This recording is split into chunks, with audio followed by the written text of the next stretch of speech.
澳門非遺仲有熱情嘅一面。踏步、旋轉、葡萄牙土風舞亦都係本澳非物質文化遺產清單項目之一，源自葡萄牙農村地區嘅群體舞蹈，係結合傳統民族服飾、舞蹈、民謠嘅藝術表演。土風舞正式表演嘅時候，表演者都會着上呢啲喺葡國全手工製造、代表唔同職業嘅羊毛服飾，一套大約有4至5公斤重。就我哋亦都有將一啲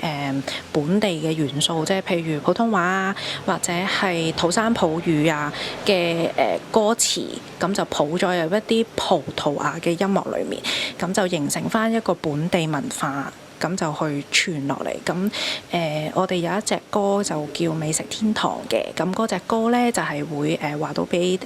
不論係本地人啊或者遊客都好，咁就佢哋會知道啊，原來有一啲好當地嘅特色啊、街道啊、食物啊咁樣。協會話喺政府嘅推動下，土風舞多咗機會代表澳門前往唔同地區進行演出，期望未來加強喺學校宣傳，令更多年青人認識土風舞並加入表演者行列，令土風舞成為澳門名片，弘揚中葡文化特色。